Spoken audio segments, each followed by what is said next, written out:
guys, welcome to my channel. My name is ReadingBear and I hope you are ready for some more stories. And today, we'll take a look at some new idontworkherelady content. If you enjoyed my content, please don't forget to subscribe to my channel and post some bear emojis in the comment.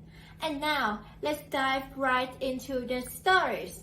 The first story is titled I Just Wanted a Drill, Not a Police Report. Alright, so a little backstory. This happened about 4 months ago. I had just finished an 11-hour shift and needed to stop at Home Depot to get a new drill. I just wanted to run in, buy it, run out, and get home. Of course it wasn't that easy. I had just gotten to the drills and was looking over the options in my price range, when I hear it. Excuse me, where are the wax toilet rings? There are a few other people in the area, so ignore it, assuming there's an employee nearby it. It's important to add, as I work in traffic control and just got off the job site, I'm wearing high-visibility pants, a high-visibility vest shirt that says, company name, traffic control, on the back, a radio with a shoulder mic, and I have a traffic control technician certification card displayed on my vest. The employees here wear orange aprons and normal clothes. Hello? Do you want to do your job or just stand there looking at tools? At this point, I glanced around to see what was going on. I assumed some customer was berating an employee, which happens a lot at this location unfortunately. I was surprised, however, to see some 30-year-old guy in a white button-down shirt and tie looking at me like I'm stupid. Can I help you? I said, still not sure of the situation, but that seemed to tick him off. Yes. You can tell me where the goddamn wax rings are, he shouted. At this point, it clicked in my head what was going on. I'm sorry sir, I started saying, I don't want to hear anything but an aisle number. He yelled, interrupting me and drawing the attention of a few other shoppers. Honestly, how did you get this job being so stupid? I tried again, I don't work. He cuts me off again, oh my god. Why is this so hard? Where are the wax rings? Now, I don't know why, but I got an idea in my head that I thought would be amusing, and at the very least might get him away from me. I pointed behind him, at a random aisle where wax rings almost certainly weren't in, and said, it's right there. Finally. How stupid can you ducking be? He yelled, huffing and storming off. I thought that was the end of it. I figured he'd realize they're not in that aisle, and then find an actual employee to ask. Nope. He came right back, and started yelling that I don't even know how to do my job, and that his best friend is the district manager and he'll have my job. During his yelling, I noticed a few shoppers staring at us. I just raised my hand, pointed to the same aisle as before, and said, they're right there. Look. Can't you see them? How stupid can you ducking be? I retorted, taking glee in throwing the last part back at him. But he wasn't amused. He smacked my hand down and shoved me, yelling something about stupid punk teenagers. That was a bad idea. I'm not a skilled fighter or super strong or anything, but I know when I can take someone. This guy clearly didn't. I punched him once square in the nose, presumably breaking it, and he fell back, hitting his head on the concrete ground, hard. Someone call the police. This guy just attacked me, he yelled, as the crowd nearby grew larger and larger. I was worried, obviously it was in self-defense, but I kept thinking that I should have shoved him back and not punched him. I was worried that if he hit his head to the point it caused a lot of damage if I could get in trouble. A manager came over and asked what was going on. He started screaming that, this employee attacked me when I tried to ask for simple directions. Look what he did. By this point, blood is visible on the spot he hit his head, along with the blood pouring out of both nostrils. Who did? The manager said, puzzled and concerned, looking around at the actual employees, who were still on their way over to the commotion. Oh my god. Are you all this stupid? Him. He screamed, pointing at me. He doesn't work here sir, the manager said. The manager got on the radio for more employees, ignoring the man's insistence that I do, and tells me to follow him. He takes me to the security office, and has me wait for the police. Luckily, multiple customers and the cameras saw my side of the story, and since the police went to the injured person first to render aid, they also interviewed witnesses over there before coming to me. When they came in, I gave my side of the story. The police says it contradicts his versions of events, but that it matches the witness statements. They said the guy was yelling that he wanted me arrested and locked up. That's when the manager pulled up the footage, which showed him hit my hand and shove me, and I only hit him after that and one time. Also in my favor, I was facing him with the drill shelf behind me when he shoved me, so I was somewhat cornered. They then asked if I wanted to press charges, and since he wanted to get me arrested, I decided hell yeah, lock his ass up. They arrested him and a few months later I found out he pled guilty and avoided jail time, but now he has an assault charge on his record. I honestly wouldn't have pressed charges if it wasn't for the fact that he wanted to press charges against me. I hope he learned his lesson, and doesn't treat anyone that way again, even if they're a Home Depot employee. The next story is titled Crazy Karen Steals Our Stuff and Tries to Sleep in Our Garden. My close family has been plagued by an annoying, entitled, Karen, who was actually my father's grandmother. I never really liked my father's side of our extended family, except for his mother, who was an angel, and his grandfather, but that's not relevant to the story. However, this poor excuse for a woman, who we'll call Karen, K, has crossed many lines over the last few years. Now, I wasn't the only one who didn't like her. Most of our family kind of hated her, mainly for the things she's done in the past 1 to 2 years. I'll get to that a bit later.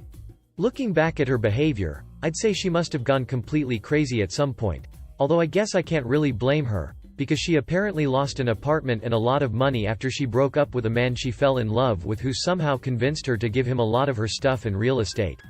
Now, the story I'm about to tell you happened in our big 2-story family house in which I lived together with my 2 brothers, my mom, my dad, my grandfather and my great-grandmother, Karen's sister, and also in our fairly large garden with a gazebo. This will be important later. Karen used to live in our country's capital city and our house is located in a quaint town in the north of the country, about 120 kilometers from the capital city. Ever since she broke up with her boyfriend and lost basically everything, although it's kind of her fault, she's been acting strange and, as I said, I think she must have gone crazy. As far as I know, she became homeless soon after and started traveling between the capital city, our town and other nearby towns, begging, I suppose. I actually saw her begging in the city where I attended high school, so yes, I know for sure she's been begging even before our little story happened. Now, even before the main incident, there've been many minor incidents involving Karen. She used to stay at our house from time to time, even before she became homeless, and one day, my grandfather noticed there was a jacket missing. I don't know if it was expensive or not, but either way, the jacket disappeared just as Karen was leaving our house one day. I'm quite sure she eventually admitted she stole, so there's that. Other incidents involved asking her sister, who's in her 80s now, for money or stealing some other stuff from our house. Anyway, onto the story.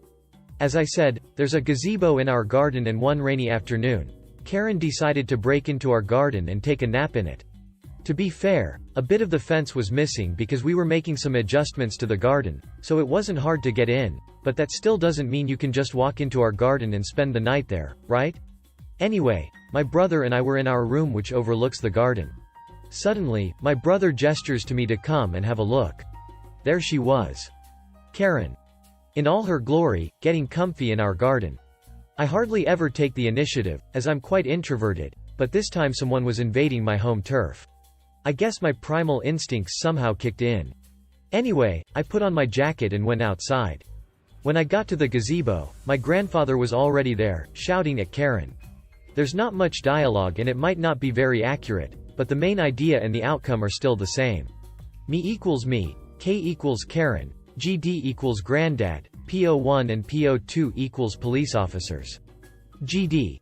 If you don't get the hell out of here, I'll call the police. Now I remember Karen's voice as this hellish screeching high-pitched noise ever since I was little. I haven't really seen this woman too many times, but I know she used to visit us when I was little. She was a normal, human being at that point. K. Go on, call them. This house is mine just as much as it's yours. I should clarify that this house apparently used to belong to Karen at some point, but we've bought it a long time ago. She didn't even own a single brick in this house when this happened. GD. That's bullscrap, we bought it years ago. My grandfather then went and called the police while I was trying to calmly tell her to leave. Me. Karen, just leave. You can't stay here. Karen kept sitting in the gazebo, still getting comfy and shouting, calling us names, you get the point. A few minutes later, 2 policemen arrived at our house. GD. There she is, pointing at Karen. She's trespassing, this is a private property. K. To GD. Is this how you repay me? After everything I've done for you? She didn't really do anything for my GD or for our family in general, as far as I know. The two police officers were just standing there. I don't want to call them useless, so I hope they were at least listening to the story and watching the situation, although they did look quite uninterested in the whole ordeal. K. Ungrateful pieces of tea, crap all of you. Is this how you treat an old helpless woman? Karen kept calling us names and it looked like she had no intentions of moving off our property. Po 1. Ma'am, you have to leave. This is a private property and if the others don't want you here, you can't stay here. K. But this is my house. I have the right to stay here. She kept shouting stuff like this ever since the police officers arrived. Po 2. Ma'am, you have to leave. Come with us. They didn't handcuff her or anything, but I'm pretty sure my grandfather helped her leave by dragging her off the property. Either way, she left without the involvement of the police. Really, I guess the police officers were kind of useless after all. While she was roaming our street, she kept screaming and slandering us in front of our neighbors and nearby passers-by. After this incident, and actually before it, also, Karen used to bang at our front door from time to time, demanding to see her sister, my senile great-grandmother, who kept on helping her despite what she's done to us and to herself. Karen kept on harassing us until a few months ago when we found out she passed away, somehow burned to death, somewhere on the street. That's the end of my first ever Reddit story. Thank you for your time, and potential feedback. If you have any questions, feel free to ask and I'll try to answer as best as I can. The next story is titled I Know You Don't Work Here, but. This was about 20 years ago when I was just turned 40. It was in the UK, so everything is calm and polite. I was at an orange supermarket on the outskirts of Winchester where they have a superb range of whiskies and some pretty decent wines. Or they did at the time. I moved away from the area not long afterwards. I had visited the wine section where I had successfully basketed. Is that a verb? Half a dozen bottles of a wine to which I was slightly partial, Portuguese, red. I think it was a blend. Blends are best unless you're spending telephone numbers. I'd moved on to the whiskey section where there were already quite a few blokes of similar age and temperament perusing the nectar on display. I got chatting with one of said blokes on the finer points of Islay malts. I favor Ardbeg, closely followed by Lafroig as far as the active distilleries go. Some of the closed ones have awesome malts. Anyway, bloke notices I have half a dozen bottles of the same wine and started asking me about it. I told him it was way underpriced, and was a good session wine. They could charge twice, maybe 3 times the price and I'd still buy it. Not exceptional, just very good for its class, very quaffable, and that he should get himself a couple of bottles. I took him to where the bottles were but they'd all gone. I insisted he take a couple of the bottles I had. He said, no, I'll take just one, you need those for yourself. I said, I'm not greedy, and I insist you take 2 of my bottles. He'd need 1 bottle to decide it was indeed quaffable, and a second bottle to sit back and enjoy. I had 6 bottles, I'd still have 4 after I'd given him 2. Anyway, I convinced him to take 2 bottles from me. He was quite reluctant, it's just the English way. We chatted a bit more about what whiskies we'd bought and then went on our way. Obviously, I never bumped into him again, but I'd like to think he liked my wine recommendation. The next story is titled Giving Her Straight Talk. I read a Barnes & Noble story this morning that reminded me of my own B&N experience. I was in the anime section when a little old lady asked me for a recommendation for her 13-year-old granddaughter. I steered her to an age-appropriate section since anime can be very risque or flat-out too sexy for that age group. She gave her thanks and I left. Another lady grabbed me as I strolled away and asked for help finding something. Since it was on the way to the escalators, it was no big deal to walk together then point out what she was looking for. As I got close to the escalators, some nutjob grabbed my arm and spun me around demanding help. Disbelieving that some random person would put hands on a stranger like that, I was stunned for a minute. Finally I just said, "Look lady, I don't work here." She replies, "Then how come you were just helping those other ladies?" Because they asked me nicely and the answers to their questions were conveniently close by. "Then why won't you help me?" she says. "You didn't ask nicely, laid hands on me, and in general, I find you to be a complete twat." I left her standing there with a stupid look on her face. A simple but satisfying tale. The next story is titled I Don't Work Here, I Work for a Competitor of This Store. I used to work for Tesco's, which has a very distinctive blue uniform. However, on the way home from work I would occasionally shop at the local Asda, which has a very distinctive green and black uniform. On one occasion I was walking around with my empty basket and a lady approached me to ask where the white vinegar was. I answered as I knew where it was. Later into my shopping trip, whilst walking around with my now full basket, the same lady approached me again. She stated that I was out of white vinegar. Not catching on to the fact that she thought I worked there, I told her that she should speak to an employee. To which she looked at me and firmly pressed her finger into my chest where my uniform said, Tesco. She loudly said, "Well, you still have your uniform on. I don't care if you are on break, go and find me what I want." To which I informed her that she was in Asda and that I worked for Tesco. You'd think she would be apologetic, but nope. She turned around, swore under her breath and stormed off. I should also note that I saw her speaking to an actual Asda employee and saw him check his PDA and shake his head. I can only assume they were out of white vinegar. The next story is titled Figures. There's a sub for this. Have you all been mistaken as a worker at a retail store once, or is it something of a regular occurrence? I left my office, walked down the street to the local Macy's, and bought a cute little pearl necklace for my wife on our anniversary, and got a matching one for my young daughter. I work at a corporate law firm, and so was dressed for it. I was waiting at the counter for the kind and helpful sales associate to invoice me when a couple of gentlemen asked me if I worked there. I did what I usually do on these occasions. I take a deep breath, process whether this is a big enough deal to get annoyed about, and then just tell them, "No, I don't work there." But the question is, why do some people attract this question time and time again? What vibe do I give off? Was it my tie? I've had the same questions asked to me no matter what I wear. I can think that part of it must be that a person of color. Let's face it, persons of color have a distinct experience in the United States and lived stereotypes are reinforced in the media. But that doesn't explain it all. Why then? The next story is titled, Do You Work for the Registrar's Office? Wholesome story. Quick background for a small detail in the story. I'm a disabled student and recently I found out I can record my class lectures even though the teacher doesn't let the regular students record it. I didn't know this since COVID hit, since the change from in-person classes to online. This is only a tiny detail. Also, still in background, my first name is not very common, not unheard of but not common, at least in the US. I know one country where it is more common even though my parents aren't from there. On to the story. This morning I was taking my morning class online and I noticed I had a Zoom notification. I was a bit confused at first by it, thinking it was related to the lecture video from yesterday. Fully downloading, I decided to wait till after class to figure out if it would resolve itself. After the lecture, actually lab, which is why it took so long, the day before, and the morning class fully downloaded, I still noticed the alert, so I clicked on it to find a message saying, "Hi." I figured since it's a message on Zoom that it probably is one of my classmates wondering if they can get a copy of the video of the class.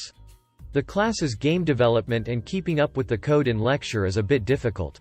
I responded, "Hi," and the person asked did I know that I have a picture on Ops School Flickr. I said no and asked to see it. I didn't think I would mind it, but I didn't know what I looked like in it, and so I wanted to check. She sent the link and the picture wasn't of me, but there were lots of pictures there, so I started trying to sort through them till I realized there was over 700 pictures. I asked for the exact picture and she sent me one downloadable, and when I saw it, it was the same as the first I saw when I went to the Flickr account. There were 3 people there chatting and none were me, so I tried to look closer at the background that had students, but no one even came close to looking like me, so I told her that there's no picture of me.